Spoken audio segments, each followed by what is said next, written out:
Muito bem, família Emanuel. Ô, Sábado à Du, tarde, né? desculpa. Oi? Du, Fala. esqueci de orar. Não, pode orar, Alessandro. Me desculpa. Ariagna, por favor, vou convidar você a fazer uma oração pelo Du, em especial, pela família dele também, tá? Os filhos, a esposa. Querido Deus e amado Pai, nós te agradecemos, Senhor, primeiramente pelo sábado. Estamos aqui mais uma vez para ouvirmos a tua voz através do teu servo Eduardo. Por favor, querido Pai, abençoe-o, dando a ele o poder do Espírito Santo, para que ele seja somente a voz dele, mas as tuas palavras possam entrar no nosso coração e fazer efeito. Abençoe também sua filhinha, sua família toda, Senhor. Não esqueça deles, porque enquanto nós trabalhamos para ti, sabemos que o Senhor trabalha para a nossa família. Abençoe a cada um que aqui está hoje. É o nosso desejo, a nossa oração em nome de Jesus. Amém. Obrigada, Du. Amém. Desculpa aí. Está Não, entregue. tranquilo, tranquilo. Obrigado, Ariagna, pela oração. Então, vamos aqui para o Apocalipse 19. Estamos quase a terminar. Estamos agora nos últimos versos. Já vimos a primeira boda, né? Boda do Cordeiro, essa que a gente não pode perder. E hoje vamos ver se conseguimos ver a segunda boda. Mas antes disso, tínhamos ficado até no verso 13. E hoje vamos continuar aqui no verso 14, para a gente ver se conseguimos terminar o Apocalipse 19. Então, no verso 14, temos aqui uma pergunta, é, que outros símbolos, né, podemos retirar nos versos seguintes. Apocalipse 19, do 14 ao 16. Ariagna, você pode ler para nós ou alguém que tenha disponibilidade, por Posso favor? sim. Amém. Vamos lá. E seguiam-no os exércitos que há no céu, montando cavalos brancos com vestiduras de linho finíssimo, branco e puro. Sai da sua boca uma espada afiada, para com ela ferir as nações, e ele mesmo as regerá com cetro de ferro, e pessoalmente pisa o lagar do vinho do furor da ira do Deus Todo-Poderoso. Tem no seu manto e na sua coxa um nome escrito: Rei dos Reis e Senhor dos Senhores. Obrigado, Ariadna. Querido, só relembrando, né, da semana passada, dos versos 11 ao 13, vimos que o céu se abriu e aparece o cavaleiro no cavalo branco, montado. Identificamos esse cavaleiro que é Cristo, que aparece, né, do céu aberto para vir buscar os seus. E agora, continuando, dando essa continuidade da volta de Cristo, e vimos que Cristo não está sozinho. Aqui diz que um exército que há no céu, montado também em cavalos brancos, com vestidura de linho finíssimo e puro, seguiam atrás de Cristo. Então, aqui sem dúvida, aquilo que Jesus já havia falado, né? Foi que no dia da volta dele, os anjos todos vinham com ele. Mateus é o texto que fala isso. Na volta de Cristo, todos os anjos vão vir também. Por isso é que, quando estudamos Apocalipse 8, lá diz, no verso 1, que o céu está em silêncio pelo fato de que não tem ninguém ali para adorar. Todos vieram buscar os salvos, seguiram Cristo, cada um nos seus cavalos brancos. É lógico, gente, que isso aí de cavaleiro, cavalo branco e tal, isso são formas, né, de nós entendermos. Não quer dizer que os anjos vão vir com cavalos brancos e Jesus no cavalo branco. Não quer dizer isso, tá bom? São formas que a Bíblia está usar aqui o simbolismo, para dizer que é tudo puro, ok? O branco significa isso, né? Pureza. Então, nós estamos a ver Cristo de cavalo branco, os anjos de cavalo branco, vestiduras brancas, tudo isso é símbolo de pureza. Os habitantes do céu são todos puros. Por isso é que nós também vamos estar com vestiduras brancas também, porque vamos estar completamente purificados. Então, todos esses símbolos de pureza representam o caráter de Deus. Todos os habitantes do céu têm o caráter de Deus. Então, é isso que está a dizer aqui. Olha o que o Paulo fala que vai acontecer na volta de Cristo. Paulo disse assim, Tessalonicenses 2, 1, 6. Se de fato é justo para com Deus que ele dê em paga em tribulação aos que vos atribulam, e a vós outros que sois atribulados, alívio juntamente conosco, quando do céu se manifestar o Senhor Jesus com os seus anjos, no seu poder, em chama de fogo, tomando vingança contra os que não conhecem a Deus e contra os que não obedecem ao evangelho do nosso Senhor Jesus Cristo. Queridos, quando Jesus vai voltar, o que vai acontecer na terra? Vai haver o decreto de morte, nós já estudamos em Apocalipse 13, e nesse momento vai sair um decreto para matar todo mundo. Todo mundo que faz o quê? Que serve a Deus. E esse decreto, quando sair de morte para que matem todo mundo que serve a Deus, sabe o que vai acontecer? Jesus aparece nas nuvens do céu para vir salvar os seus. Por isso que Paulo aqui fala que nós estamos sendo atribulados, mas alívio juntamente vamos ter. Quando? Quando do céu se manifestar o Senhor Jesus com os seus anjos do seu poder. Então, é isso, ele vai nos dar alívio, porque vão querer nos matar, tirar a vida. Só que a partir daquele momento, ninguém mais vai morrer. Miguel vai aparecer. Aquilo que Daniel fala, né? Daniel 12. Miguel vai aparecer para nos socorrer. É isso que está acontecendo. Portanto, os profetas nenhuns se contrariam. Daniel fala a mesma coisa, Paulo fala a mesma coisa, e o apóstolo João também está falando aqui a mesma coisa. Quando nós juntamos esses três profetas, a gente entende realmente que é isso que vai acontecer na volta de Cristo. Seguindo aqui o texto, fala que sai da boca de Jesus, né, uma espada afiada, e com essa espada é que ele fere as nações. Mas que espada é essa que sai da boca de Cristo? Em poucas palavras, gente, a volta de Jesus é para trazer justiça. A espada é isso.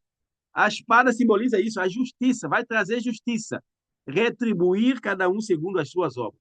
Mas a espada vai mais além, né? Olha que o Paulo fala em Tessalonicenses, agora o verso 8, né? Lemos o 7, vamos ler o verso 8. Então, de fato, será revelado o iníquo, a quem o Senhor Jesus matará com o sopro de sua boca e o destruirá pela manifestação da sua vinda. Queridos, a espada que está na boca de Cristo é, na verdade, o sopro da vida. É o sopro. Vocês se lembram que como é que o homem foi feito? O primeiro homem, Adão, ele foi feito do pó da terra e aquele boneco, se Deus não desse o melhor que está dentro dele, o homem passaria, aliás, continuaria sendo o que ele era, pó da terra. Mas quando Jesus sopra na boca de Adão, nas suas narinas, na verdade, ele passa a ser um ser vivente. Agora, olha o que está a tirar a vida dos ímpios. A mesma coisa, o sopro que sai da boca de Cristo. O mesmo sopro deu a vida ao homem, o mesmo sopro vai retirar a vida daqueles que rejeitaram a Deus, daqueles que não quiseram fazer a sua vontade. Então, a espada que sai da boca de Cristo é o sopro, né? É o sopro que vai matar todos os ímpios. A espada que sai da boca de Cristo para destruir os ímpios é o sopro que sai da boca dele. Cristo foi quem soprou nas narinas de Adão. Foi o que eu falei, Gênesis 2, verso 7. Isso é o mesmo sopro que vai tirar a vida ao homem.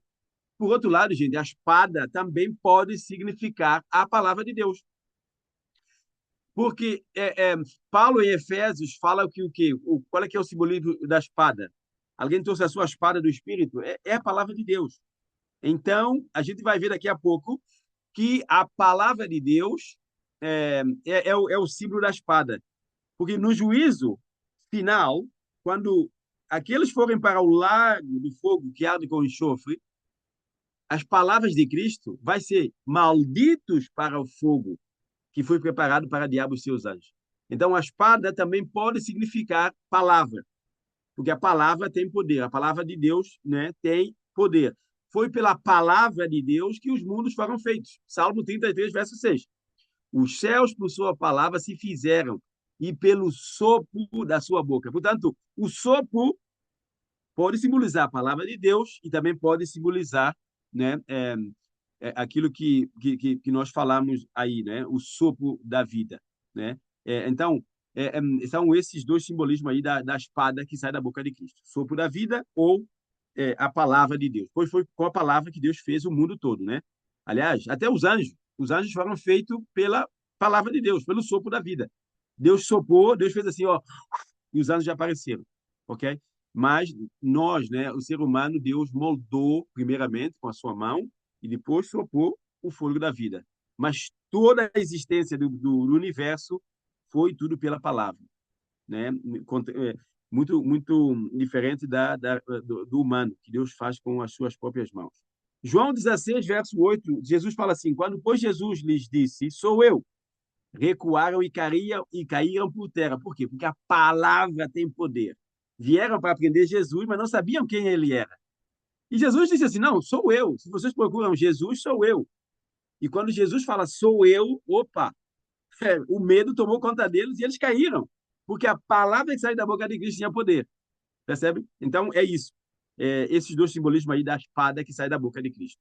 Continuando assim, a segunda parte desse verso diz assim: e ele mesmo quem? Cristo, que está sentado no cavalo branco, ele mesmo as regerá com um cetro de ferro.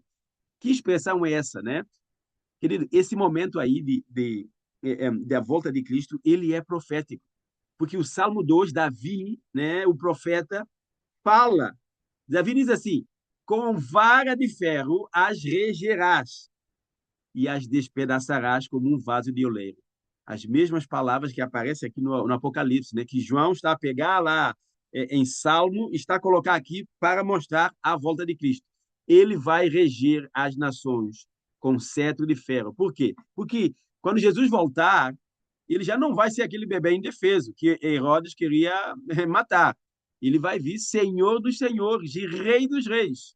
Quando ele veio a primeira vinda, ele foi um bebê indefeso, né? Cuidado aí pela Maria, pelo José e por aí fora, né? E ele entregou a vida por nós, mas quando ele voltar, gente, aí vai ser Senhor do Senhor, vai reger. O cetro aí significa que ele é rei, não é os reis que seguravam no cetro, então Cristo vai vir assim, ele vai trazer o cetro na mão e vai vir como rei dos reis para reger as nações. Na antiguidade, a vara do pastor, né, ou o cetro, né, tinha dupla função. A primeira função era guiar as ovelhas e a outra função era de proteger dos animais ferozes. Era com as varas que o pastor atacava os animais ferozes para destruí-los. Então, esse simbolismo aparecia aqui no Apocalipse, por quê? Porque naquele momento, como eu falei anteriormente, já saiu a lei de morte para matar aqueles que são de Cristo. Só que eles não vão morrer, porque Jesus vai aparecer como Rei dos Reis, para salvar os seus. Por isso que diz aqui que ele vai reger as nações, né? Com cetro de ferro. É isso, que está dizendo aí, porque vai proteger as suas ovelhas, né? Ele não vai deixar que nenhuma das ovelhas fique magoada, né? Pelos animais ferozes, digamos assim. Cristo vai protegê-los. Continuando aqui, né? O livro de Daniel 2, como vocês sabem, para dar aqui o segmento, né, de outro profeta, Daniel 2, capítulo 2, menciona a estátua do rei Nabucodonosor, o sonho do rei. E o rei sonha com a cabeça de ouro, que simboliza a Babilônia, seguindo de braços e peitos de prata, que é o Medo-Persa. Depois vem a Grécia, que representa os quadris, a seguir o animal terrível e espantoso, que são Roma e Roma papal. E depois uma pedra que é soltada sem auxílios de mão e vai destruir todas as estátuas. Essa pedra é símbolo do reino de Cristo. Por isso é que ele vem com cetro de ferro, porque não vai passar para outra nação, não vai passar para outro império. É o reino dele, porque essa pedra de Daniel, né, diz que ela encheu toda a terra. Ou seja, o reino de Cristo não vai passar para outro reino. Então, ele vai reger as nações. E, pessoalmente, pisa o lagar do vinho do furor da ira, do Deus Todo-Poderoso. Querido, essas palavras aqui são o juízo de Deus que está a acontecer, né? Sempre que a gente vê o pisar do lagar, e não sei se alguém aqui já participou num lagar, né? Onde as uvas, né, são amassadas, né, são pisadas, é a mesma linguagem que está a aparecer aqui no Apocalipse. Então, essas palavras são expressas no Antigo Testamento na primeira pessoa. Não é qualquer um que pisa o lagar. Olha como que as palavras de pisar o lagar aparecem no Velho Testamento, na primeira pessoa. Olha que diz aqui Isaías 63, verso 3. O lagar, né, estamos aqui a encontrar palavras que João foi buscar no Antigo Testamento para mostrar aqui o juízo de Deus está acontecendo. O lagar, eu o pisei sozinho. Não diz aqui pessoalmente pisa o lagar. Quer dizer que não é os anjos que vai pisar o lagar. Não. Pessoalmente, é Jesus que está pisando o lagar. Por isso que Isaías fala, eu o pisei sozinho. Né? Deus falando, Deus pisa o lagar sozinho. E dos povos, nenhum homem se achava comigo. Pisei as uvas na minha ira. Olha aqui o pronome pessoal na primeira pessoa. Eu, na minha, no meu furor, no meu, a primeira pessoa, as esmaguei, e o seu sangue me salpicou, primeira pessoa, as vestes, e me manchou o traje todo. Então, quem pisa o lagar, quem traz o juízo, não são os anjos, não são os homens. Nós, sim, quando formos ao céu, vamos fazer parte desse juízo.